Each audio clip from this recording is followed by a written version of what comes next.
What's up, guys? So today's video is going to be a story time.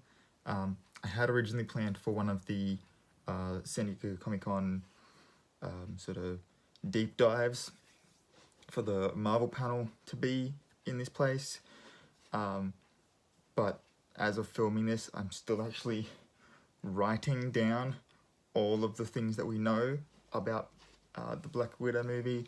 So I'm going to postpone that. Hopefully that'll be out on a Wednesday, and I'm going to take time to actually go back through all of the Marvel movies that she appears in, and try and find some clues for potential plot points for that. So that'll hopefully be out on Wednesday. If not Wednesday, definitely Friday. It'll definitely be this week, because we have a lot to get through in the next 2 months and not really a lot of time to get through them in, because October's going to be nice and full. I get my license back literally in like a month. I'll be able to drive again since I haven't been able to all year because of medical reasons. So literally beginning of next month, it's just going to be like non-stop. So yeah, that's going to be all sorts of fun, but that's obviously for another time. Today's story time is another one of my film career storytime videos, as you can tell by both the title and the thumbnail. So yeah, I'm gonna let the intro play and let's get straight into this.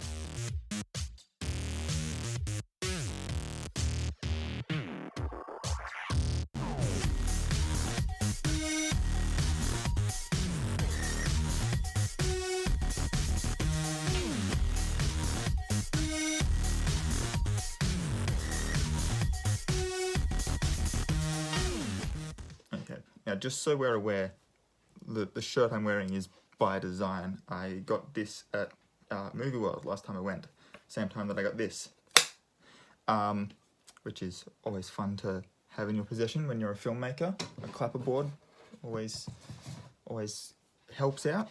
But yes, this story time is actually about a time that I was actually the director of something that I had otherwise no creative control over whatsoever. Because due to the size of the crew, however, I did the roles of both director, like getting the talent, the actors, to perform certain things in particular ways, the way a director does, as well as being director of photography, so having to get the right framing for stuff. Speaking of framing, that's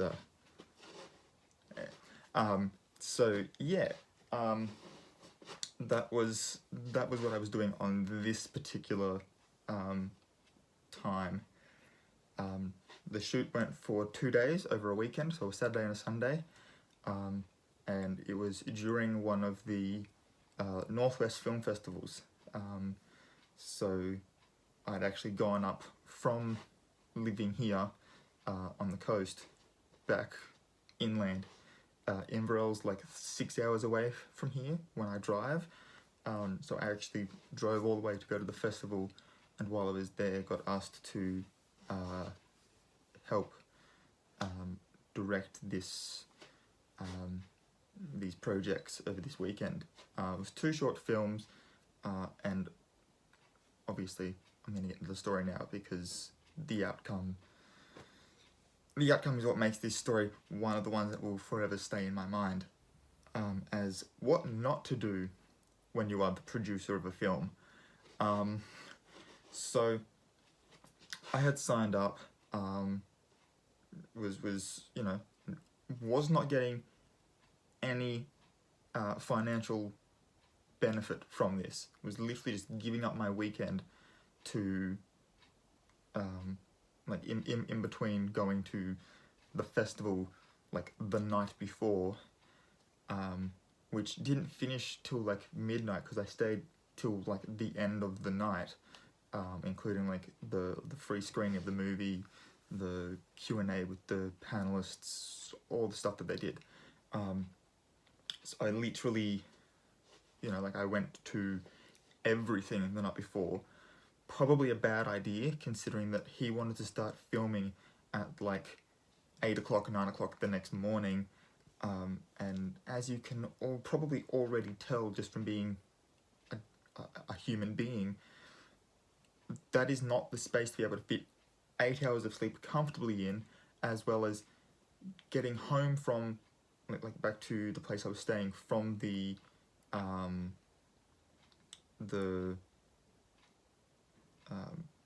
because I was staying in Inverell, but at the time the festival was in Bingara, so it's like a half hour, 45-minute drive.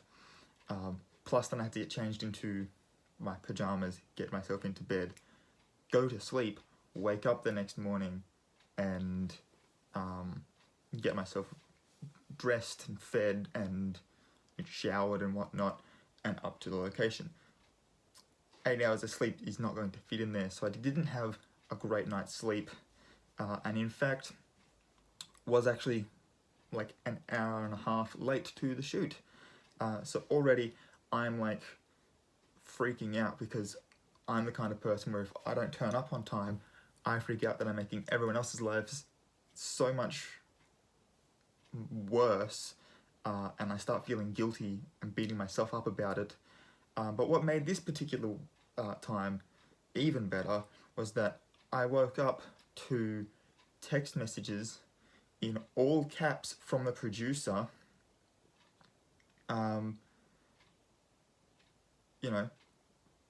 very bluntly, very rudely asking me where I was.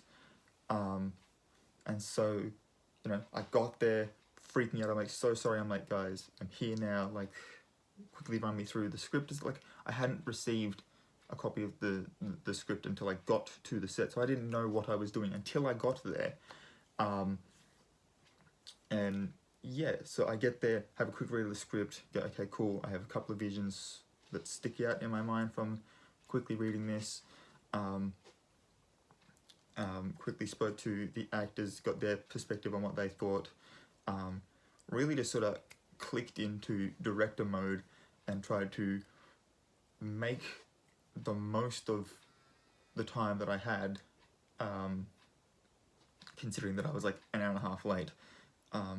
Sort of rocked up and was like, okay, cool, like you guys have had like an hour and a half to like read through the script, think of what, like I had talked to the camera operator, like what do you think would be some good shots? I'm thinking this. We sort of talked about that for about 5-10 minutes. Went and spoke to the actors, like I said, and then I finally got to talking to the producer, asking what his particular vision was, and sort of as soon as I'd sort of walked up to him, I was like, before I ask you any questions to do with the film, just want to let you know, if you ever speak to me that way again, I'm just not going to turn up and you're not going to have a director. So good luck with that. I'm giving up my time for you. Yes, I'm late and I apologize, but there was no need for you to be a bit of an asshole over text. Like, anyway, the rest of that day went really well.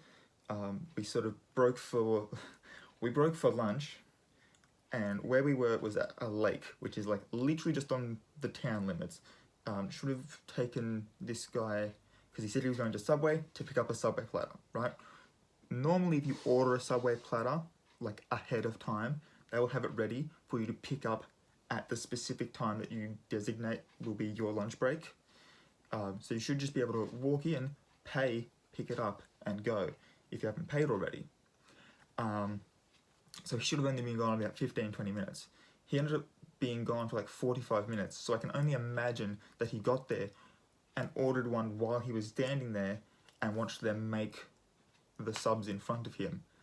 Meanwhile, we're all up there wasting daylight on his project, and I was filled in about the fact that because the particular film we were shooting was a sort of crime drama short film, he had brought prop guns. Problem was, he hadn't advertised that he was filming anything, like not even little sandwich board saying filming in progress near where we were parked. Nothing. So to all of the like public visitors, because we were filming in a public space, who had no idea that we were filming anything, they've just looked over, seen these what look like real guns, and called the cops, telling them that someone has a gun up at the lake. And I'd missed that because I was an hour and a half late. Apparently the cops had rocked up, lights going and everything, asked to have a look at them, inspected them, saw that they were just prop guns, and told him that he needed to either get an armourer's license or destroy the props. When he got back, straight away I was like, that's free production value. If you don't want to get your armourer's license, I will. Just give them to me when we finish. He ended up destroying the prop guns. So I really got nothing out of this. Yeah, and then yeah, we kept filming in the afternoon, finished off that project. It's a really good project. Really wish I had a copy to show you guys, but I don't have that either. Turned out when myself, the producer, and the two actors, there were only two of them, because of how small these films were, we all went to dinner that night at one of the pubs in town, and while talking to the producer, one of the actors asked, so, you know, what is your intention for these films? Are you going to enter them in festivals? Because we were at a festival, so it would make sense to enter them into a film festival. Turned out what he was going to do was he was going to use them as sizzle reel footage, which means that the only people that would see them are people that he's using his sizzle reel to apply for grants and stuff to. Like, here's what I can do. I produced these. And last I checked, because he runs his own production company, like a very small production company in Brisbane. Last I checked on that company's website, the sizzle reel doesn't exist, let alone these two films in any sort of even raw footage form. So to my knowledge, those films have disappeared. I've tried for the last, 3 years to get my hands on these particular films, even just the raw footage, so I can edit them myself, because we were filming at a lake, and there's a big storm drain that feeds into the river, right? And at one end of it, it's got this like tunnel, big enough for a person of my build to comfortably lie in, but not exactly the kind of place one with arachnophobia or claustrophobia would want to be. And at the time, I was sort of just overcoming my claustrophobia and was about midway of overcoming my arachnophobia. So I faced my fears for the purpose of a good shot. The shot was going to be framed by the storm drain, big circular frame with the sort of dirty, grungy sort of cement sides of the tunnel, sort of vignetting the shot to the center, and one of the actors with the prop gun was like a police officer going to spin around and point the gun at the camera and scream, "Freeze!" Obviously, knowing that it didn't really lead anywhere, being on the film set, you're like, that doesn't go anywhere. But the idea was that she knew that the person she was chasing was like at the other end of the pipe, and that her voice would carry through it. But it was like still this really cool shot, and I was the one that had come up with the idea of, hey, let's frame it this way. Climbed into this bloody tube backwards, and it's like this high off the ground, so I had to climb up higher than it and lower myself in. Not something that I surprised myself by being able to get in, to be honest, because once you're in, there's no way of spinning yourself around. That's not how this would have worked. So I had to climb in backwards, then get the camera passed to me so I could take this one shot. And I've yet to see how it actually looked on screen. So that's fun. Um, but yeah, no, that it just doesn't exist. And then the next day, I arrived on time. The next day, and sorry about that. I heard a noise and thought it might have been someone at home, because my self-consciousness about filming these videos still exists. Anyway, I arrived on time on the second day, or the Sunday, of these two shoots. Again was handed the script for the second short film that we were doing. So both were one-day films. And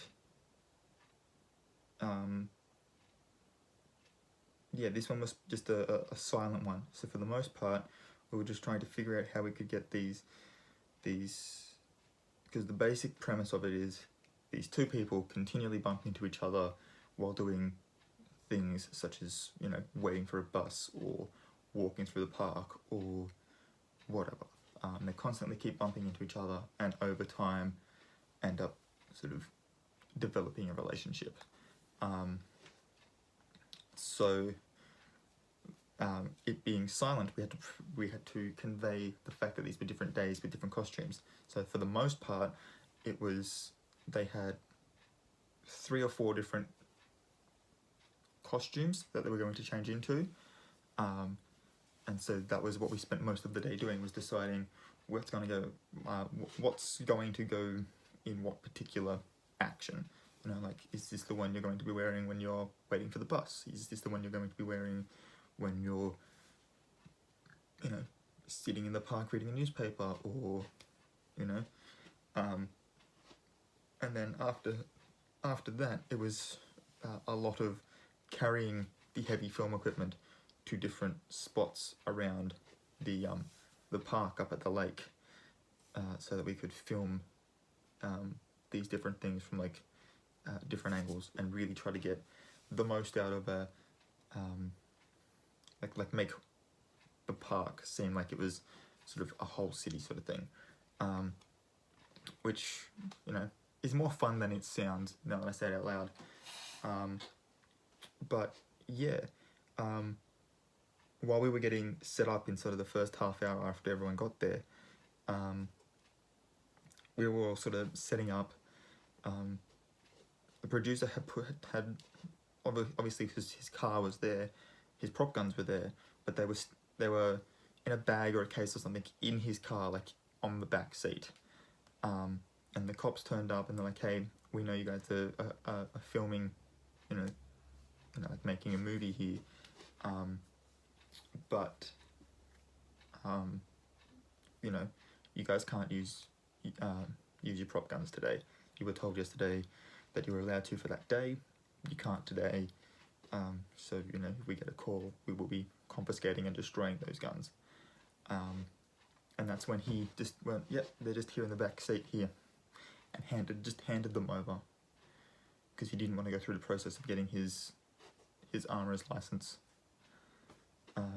And I guess, you know, if he can't have them, no one can, if that makes sense. Like, it's production value either way. Like, anyway.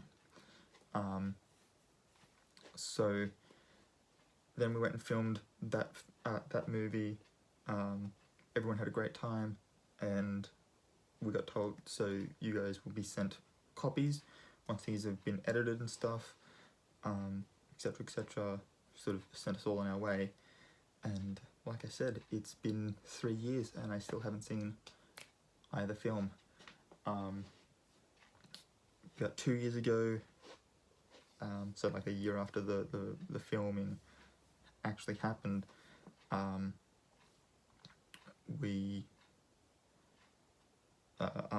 was emailing some of the other crew that were on that particular shoot, asking if they'd heard anything, because they were also trying to chase it up. And that sort of ended with I'm going to see if I can get onto one of the actors who said that he was going to try and get his hands on it. That's the last I heard from that email thread. believe I've spoken to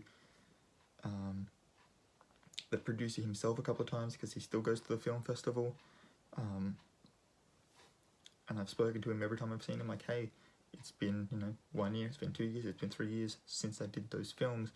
When can I get a copy of even just the rushes?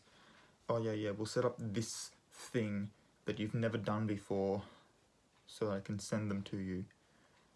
And I'm just like, how about you just write a note in your phone, like a reminder in your phone, to put them onto a USB, and I will just pay you the like $10 for the USB.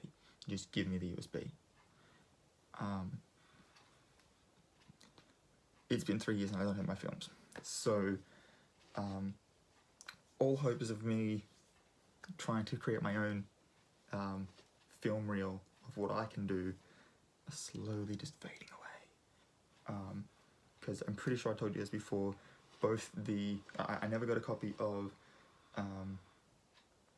the film I did for my friend's drama IP, because he ended up changing to a monologue like a week before.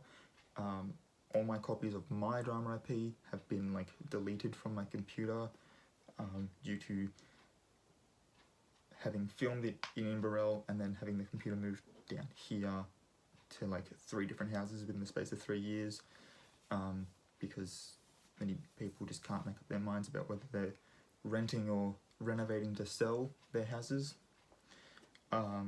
So my own film is gone. My friend's film that I acted in and assisted directed is gone. These 2 films are gone. The one I did for the one I did based on my friend's script, pretty sure I spoke about that one as well.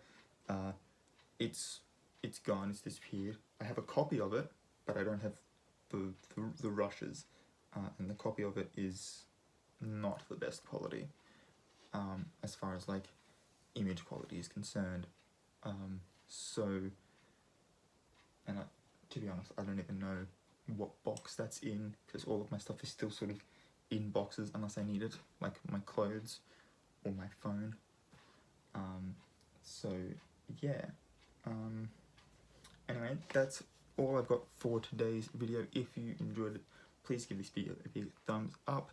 If you want to see more, hear more about my film career, I've already done a whole bunch of videos. I'm going to be making a playlist very soon. I will try to link that in the description down below. Otherwise, it's just the exact same thumbnail that I've been using for all of these as this one. Please like, worked on that. When your mouth and your brain don't want to connect. Please subscribe and hit the notification bell so that you are alerted when I upload new videos. And you can follow my social media in the links down below. There are multiple, yes. My Instagram is a private one, but if you send me a private message letting me know that I sent you from YouTube, I will add you immediately, check your stuff out, maybe even follow you back. And my Tumblr, I uploaded 2 new parts to my story on that like a week ago. I've got 1.5 parts ready to be uploaded, so that'll be happening sometime this week, so make sure you are checking that out if you want to see how that story ends. And yeah, until next time guys, night to A2, and I'll check you all later.